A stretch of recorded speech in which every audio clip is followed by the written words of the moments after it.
Halo, kembali lagi dengan saya Marhini. Di video kali ini saya akan membahas mengenai independent sample.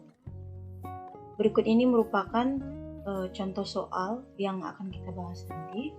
Di sini sudah tertera kelas A dan kelas B beserta nilai IPK.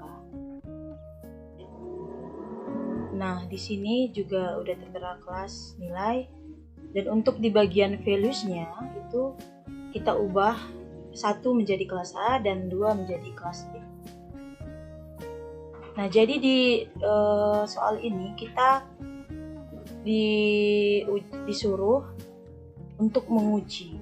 Yang pertama yang kita uji yaitu ujilah apakah kedua kelas memiliki varian yang sama. Dan untuk yang soal kedua, ujilah apakah ada perbedaan IPK antara mahasiswa kelas A dan kelas B.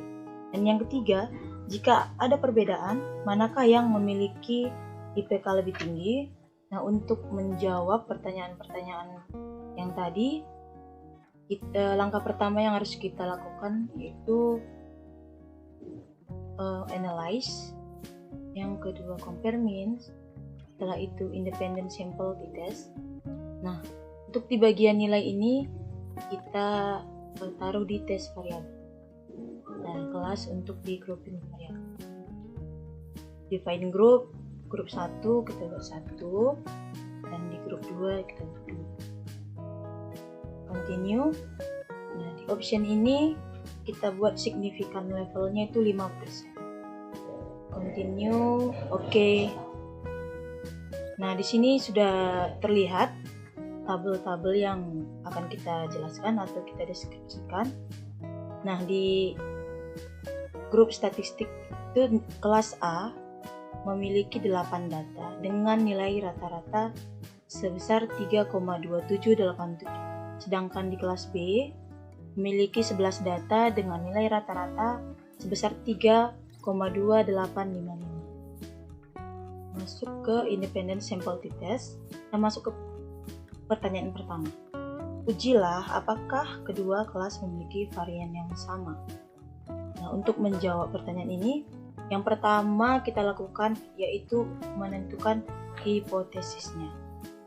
Bunyi hipotesis dari varian yaitu H0-nya kedua kelas memiliki varian yang sama. Sedangkan H alternatifnya kedua kelas tidak memiliki varian yang sama. Nah, setelah kita tentukan hipotesisnya, maka kita lihat ke bagian Levin Test for Equality of Variance. Kita lihat di bagian sig-nya. Sig-nya sebesar 0,634. Yang berarti 0,634 lebih besar dari alfa. Yang berarti H0 diterima. Jika H0 diterima, artinya kedua kelas memiliki varian yang sama. Jadi sudah terjawab, apakah kedua kelas memiliki varian yang sama? Jawabannya ya, kedua kelas memiliki varian yang sama. Untuk pertanyaan kedua, yaitu ujilah apakah ada perbedaan IPK antara mahasiswa kelas A dan kelas B. Nah, seperti yang pertama, kita juga harus menentukan hipotesisnya dulu. Untuk hipotesisnya, H0-nya terdapat perbedaan IPK antar mahasiswa kelas A dan kelas B. Dan yang hipotesis alternatifnya, tidak terdapat perbedaan IPK antara mahasiswa kelas A dan kelas B. Nah, setelah itu kita lihat di bagian sig yang sebelah sini. Sig-nya terlihat sebesar 0,961. Yang berarti sig-nya lebih besar dari alfa. Dapat disimpulkan bahwa H0 diterima, artinya terdapat perbedaan IPK antar mahasiswa kelas A dan kelas B. Nah, untuk pertanyaan yang ketiga tadi, jika ada perbedaan, manakah yang memiliki IPK lebih tinggi? Nah, langsung aja kita lihat di nilai rata-ratanya nih. Sudah terlihat jelas, maka nilai rata-rata lebih tinggi atau nilai IPK lebih tinggi itu di kelas B ya. Karena udah terlihat jelas kelas A sebesar 3,2787 dan kelas B 3,2855. Otomatis yang nilai IPK lebih tingginya yaitu di kelas B.